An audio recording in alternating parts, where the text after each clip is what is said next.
Well, I see there's a considerable appetite for more on the North Korean nuclear threat today. Professor Kim? Thank you. I want to join the majority people who evaluated very pessimistically about North Korean nuclear issue. I want to state that North Korea will not abandon its nuclear program.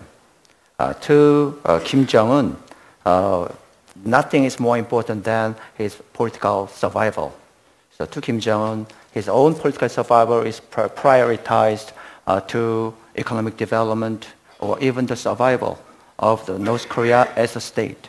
That is why economic sanction or economic package in return for abandonment of North Korean nuclear project fail to elicit North Korea's concession. And nowadays, I'm focusing on the potential North Korea's connection with Iran. Already, U.S. Secretary of State Kelly expressed his concern over North Korea's Iranian connection. And recent Iran declared its success in bringing back monkey from its space trip. The photo, there's rumor that it's fabricated, and the photo they declare different monkeys, and the color of hair is different. But anyway, it is a fact that they are doing some experiment to bringing back monkey from the stratosphere into the atmosphere. That means they try to acquire basic element, basic material, and basic technique to protect the warhead when it re-enters into the atmosphere. So if that technique is being transferred to North Korea, that signifies North Korea acquire all core element and technique to manufacture ICBM with nuclear warhead. So that is why the situation after the third North Korean nuclear test is more serious than before. It was in 1994 that I submitted a paper to the Ministry of Unification titled Setting Up North Korea Policy with the Assumption of de facto Possession of Nuclear Weapon by North Korea. It was in 1994, so it's some 19 years ago.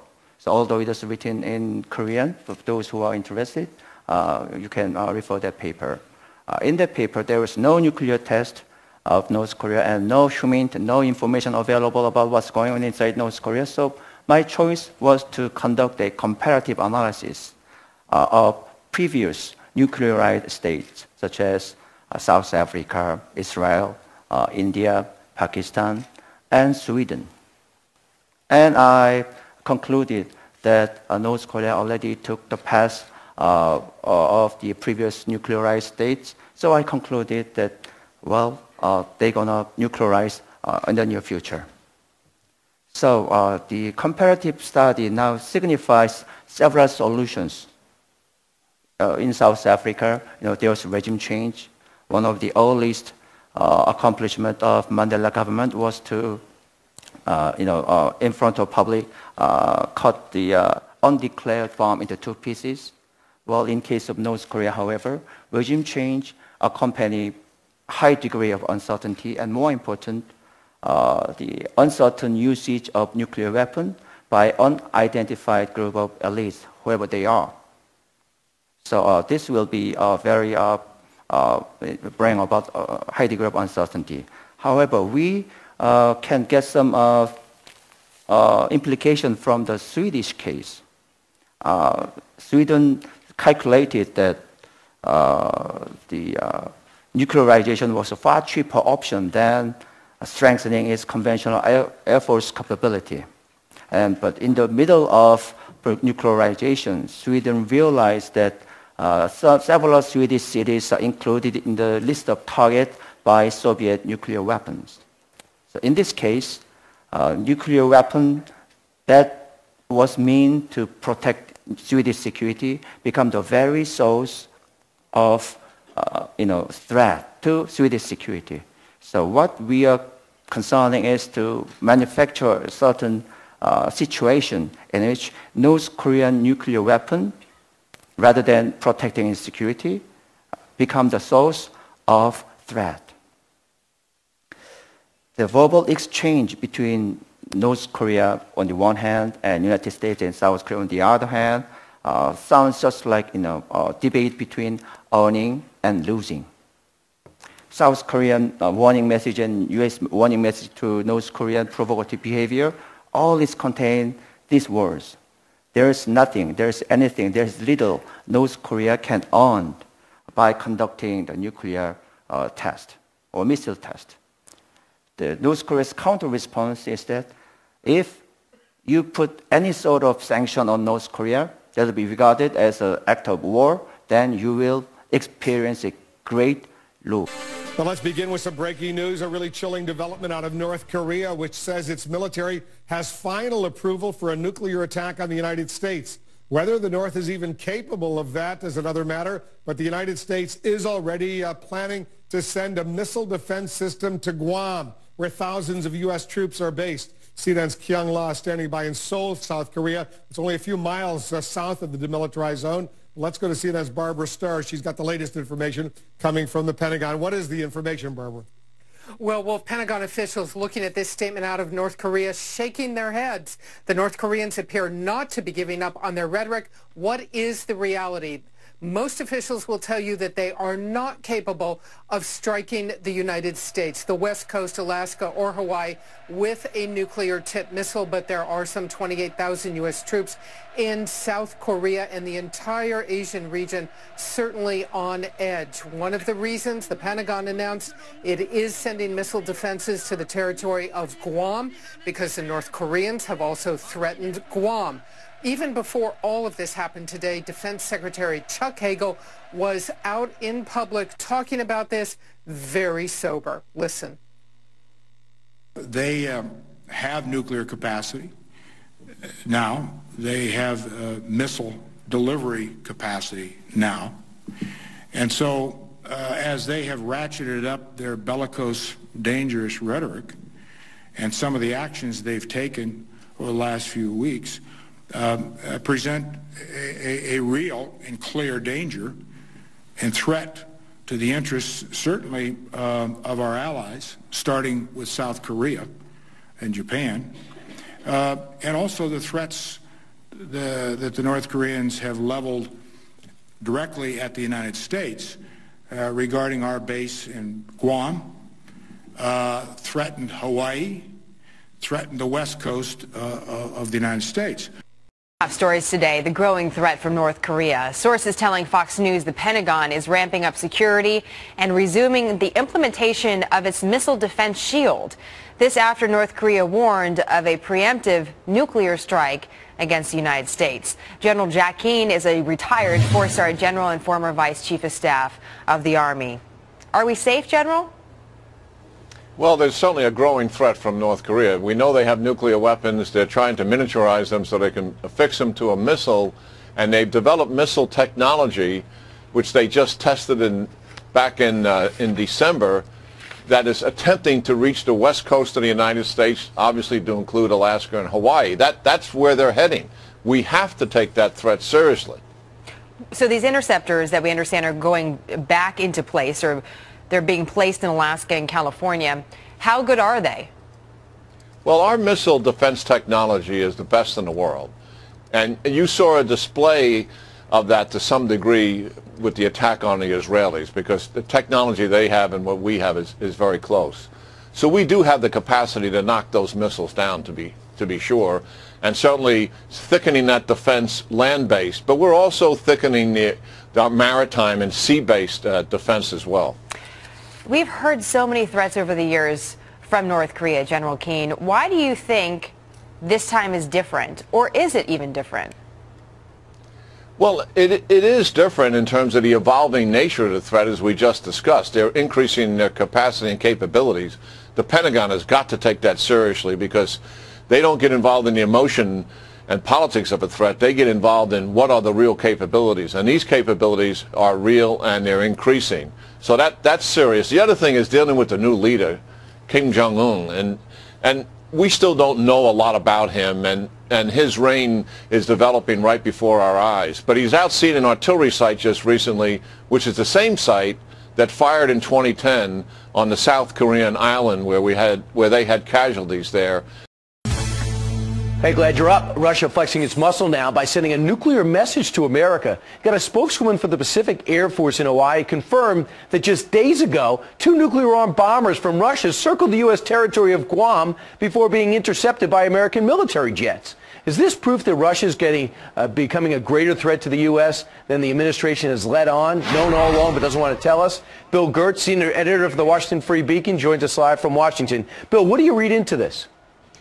Well, Brian, I think it's pretty clear that, when I asked the Air Force spokeswoman why the Russians were doing this, she told me to ask the Russians, which is kind of a joke. I think this was clearly a simulated nuclear attack on the United States, and it's not the first time. This is actually the 3rd incident where Russian strategic bombers have come close to U.S. coast. The last one in June was part of a major strategic exercise where a Russian general actually said they were practicing targeting our missile defense bases in Alaska and California. What's our response been? Silence, pretty much. The administration is trying to salvage their reset policy, which has been pretty much of a disaster. It's been totally one way. The U.S. makes concessions, the Russians pocket them, and continue on a more aggressive and more anti-democratic posture. Now, why do you think that is? I mean, it didn't seem that long ago where George Bush was riding around with Vladimir Putin, and they talked about a new era in U.S.-Russian relations. What has gone wrong? What is their complaint with us? Well, the Russians under Putin are trying to move back into the Soviet period. They see that as the glory days, and they're rebuilding their military. They're building up their nuclear forces in a major way. At the same time, the U.S. is getting ready for further nuclear cuts. And that is happening right now. We want to cut our arsenal by another 1/3. There's been no response. Now Secretary of State Kerry picks up the phone to talk to his counterpart in Russia. No return call until yesterday. Yes. And one of the chief U.S. arms negotiators, Rose Gottmuller, was in Russia almost at the same time that this bomber incident occurred, and she never even raised this issue. She's looking to try to get a new round of arms talks going. And Bill, politically, it seems as if everything is blamed internally on Russia. Everything that goes wrong, they bring it back to America. They're trying to create an anti-American feeling again inside Russia. Is it working? Well, I think the Russian people still look at the U.S. as a beacon of freedom and want that. Of course, the Putin regime has kind of taken Russia back into the Soviet days, and I think he's kind of appealing to the hardliners in the Russian military who are in the midst of this military buildup. Bill Gertz, Washington Beacon, thanks so much. He calls the U.S. and South Korea, quote, war maniacs, says those nations are deploying forces, girding for nuclear war with his country. And North Korea's menacing young leader Kim Jong-un delivers this warning for America. Should another war break out on this land, it will result in a deadly nuclear catastrophe, and the United States will never be safe. What are Western intelligence agencies interpreting in that rhetoric? What they're seeing is that North Korea once again is blaming the U.S. and its allies for the high level of tensions on the Korean Peninsula rather than North Korean actions themselves. They're also threatening, as they have been for the past 6 to 9 months, that they already can hit the United States with a missile, perhaps nuclear tipped. This is Kim Jong-un's first public speech since the execution of his uncle, Jang Song-taek, last month. Not satisfied with its missile shield in Europe, Washington has announced plans for a similar weapon system in Asia. A Pentagon official pointed at a perceived threat from North Korea as the main justification. But political activist and head of the New Patriotic Alliance, Renata Reyes, says that's a paper-thin excuse. Clearly the threat is being exaggerated by the United States, but we can see beyond the rhetoric that the real target here is China, and the U.S. wants to justify rebalancing most of its troops towards the Asian region. The so-called threats emanating from China are highly suspicious, questionable, and are in fact being twisted just so the U.S. can justify sending more troops and ships here in this region. Only intended to provide more justification for the permanent and expanded U.S. military presence in our region. That's another concern of ours. Will the U.S. missile shield provoke an arms race in the region? Would it provoke countries like China and North Korea into taking a tougher stance, into competing with the United States and deploying more war machines throughout Asia? And if that happens, that would be a bigger threat to peace. The right to a preemptive nuclear strike against China is now part of U.S. law. That's thanks to the National Defense Authorization Act. The Pentagon's also ordered a thorough review of when and how the U.S. could strike at the network of tunnels believed to hold Beijing's atomic arsenals. We better get into this right now. James Corbett joins us live on the program, editor of a Japan-based news website. Mr. Corbett, a pleasure to see you. Thanks for coming on so quickly. The U.S. government is operating on the assumption that there are 3,000 miles worth of tunnels crisscrossing China, allegedly containing 3,000 nuclear warheads. Do you believe it? Well, I'm not even sure that the U.S. government really believes it. This is really on the back of a study that was commissioned out of Georgetown University last year, or 2 years ago now, that found that in this network of tunnels that we do know exist, and we can see from satellite telemetry, we do know that these tunnels exist, and it's just sheer speculation about what exists within them at this point. U.S. intelligence estimates puts the Chinese nuclear arsenal something like 300. But this study out of Georgetown in 2011 estimated that it could house as many as 3,000 nuclear warheads. So basically, as part of the NDA 2013, they're basically saying that now the Stratcom is going to have to commission a report to identify the potential problems involved in this and whether or not they'll be able to actually confront this with conventional or even nuclear forces in the event that they actually need to Indeed, take they're out certainly assessing how big are these tunnels, how many warheads are in this tunnel. Previous reports had said 300, not 3,000. Now, we've got most of America's ballistic submarine fleet operating in the Pacific. We've also got more U.S. ships moving in that area. The Pentagon all the while promising to contain China and now planning for what they say a possible nuclear strike. Well, that's not exactly going to help already strained relations, is it?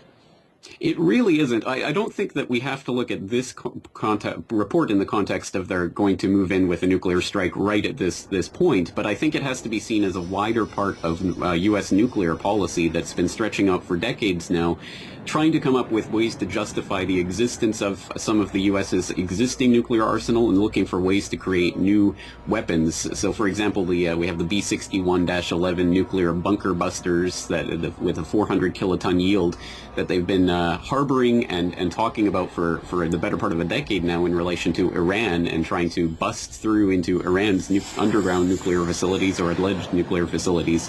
Now they're just shifting that rhetoric over to the Asia-Pacific as part of this Asia-Pacific pivot. I think to a certain extent this is just to justify the existence of the U.S. arsenal and to make sure that things like the New START, the Strategic Arms Reduction Treaty, basically gets scuttled before it really gets off the ground. And there's a lot in this new NDAA that really seeks to undermine the president's ability, should he ever want to actually reduce the nuclear stockpile. So I think the Congress is definitely trying to get their foot in the door and stop any types of arms reductions before it can actually be implemented. There are certainly some that really say that the American president is powerless when it comes to going head-to-head with the military-industrial complex. China has sent a surveillance ship to Hawaiian waters for the very first time in an unprecedented move, which is being described as a form of retaliation for what Beijing considers the provocative naval exercises the United States recently conducted in the Yellow Sea. Per Hong Kong's Da Kungbo, the deployment of the United States carrier, USS George Washington, to the Yellow Sea for joint naval exercises with the Republic of Korea Navy and the Japan Maritime Self-Defense Force is an act of provocation. For this reason, the electronic reconnaissance ship had been deployed to Hawaiian waters, and China's largest military naval drill, coded Maneuver 5, was launched in an undisclosed location in the Western Pacific with the participation of China's all three major naval fleets. By sending a People's Liberation Army spy ship into Hawaiian waters, China is ready to project its influence to what it perceives as a third island chain. To PLAA, the third island chain usually extends from the Aleutian Islands to Australia, what the Chinese have interpreted to be the strategic rear of the United States military in the Asia-Pacific region, reports the Global Times, a newspaper run by People's Daily. As Professor James R. Holmes wrote in his article, written for The Diplomat, an online current affairs magazine based in Tokyo, the concept of a third island chain does not exist from the perspective of Asia specialists in the United States. However, the location of this island chain, positioned as it is only 2,400 miles from the coast of San Francisco, symbolizes, from a Chinese point of view at least, the possibility of expanding Chinese maritime influence to the Eastern Pacific. The development is unprecedented, because China has never sent a ship within the United States Exclusive Economic Zone called EEZ, although the United States has emptied the Chinese EEZ on numerous occasions for decades. It is not known whether the ship violated the territorial waters of the United States, which extend to 12 nautical miles under the 1982 UN Convention on the Law of the Sea. The fact that the ship got within 2,400 miles of San Francisco represents a potential for offensive actions against the United States by the Chinese military. The appearance of Chinese electronic reconnaissance ship in Hawaiian waters was posited as proof that China is able to conduct intelligence operations within the territorial waters of the United States, purportedly showing that the largest naval base in the Pacific is no longer safe from a potential Chinese naval attack.